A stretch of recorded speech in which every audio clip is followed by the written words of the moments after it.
Welcome back to another Sophos Tech vid on XDR. My name is Jeremy Capaco. Today, we're going to cover how to get started and set up with the XDR platform and the new Sophos Data Lake. We should first explain the acronym XDR.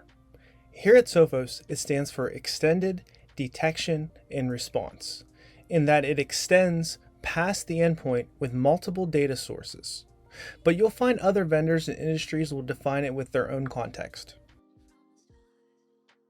The best description on XDR comes from our own Eric Kokonis, who says it's an approach that unifies information from multiple security products to automate and accelerate threat detection, investigation, and response in ways that isolated point solutions cannot. Now let's take a look at getting XDR installed on both a new Sophos Central account and an existing Sophos Central account. XDR is supported across Windows, Mac, and Linux. See the links for full system requirements. It's important to make sure you have the right permissions set up inside of Sophos Central. You will need to be a super admin, or have at least the settings for a custom role. Now let's take a look at getting XDR installed on both a new Sophos Central account and an existing Sophos Central account. For a new Central dashboard user, it's really easy. Select Protect Devices from the main dashboard, choose Components from the Windows section under Endpoint Protection.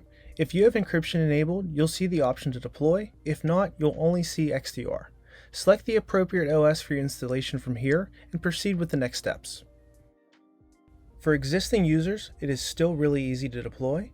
Go to Endpoint Protection, select Computers, and select all of your devices or the individual devices you want to install on. Then select Manage Endpoint Software. You can modify the drop-down menu to install InterceptX with XDR. You will want to follow these same steps for server protection. New and existing Sophos Central users will need to enable XDR settings within the dashboard. They are not turned on by default.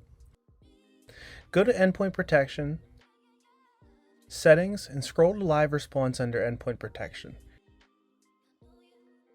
Here, you will want to allow live response and save. You should exclude any machines that you do not want to have access to. We'll then go back into Settings, scroll down to Data Lake Uploads underneath Endpoint Protection again, and perform the same steps as we did with live response. It's important to know the order in which you set these up does not impact Sophos Central. Keep in mind, you will want to perform these same steps for server protection. Finally, let's test our features. Go to the Threat Analysis Center, select Live Discover, and scroll down to Available Devices under the Device Selector pane. You should see Online and Active Agents. Let's also ensure that live response is working. Click on one of the agents in the pane and go to the device view. Here, click the Live Response button. When prompted, enter a description of your connection and verify that you're able to access the terminal window.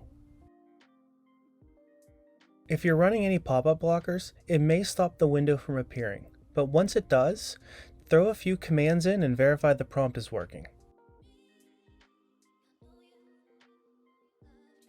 Thank you once again for tuning in to Sophos Tech Vids. Hope this was extremely useful.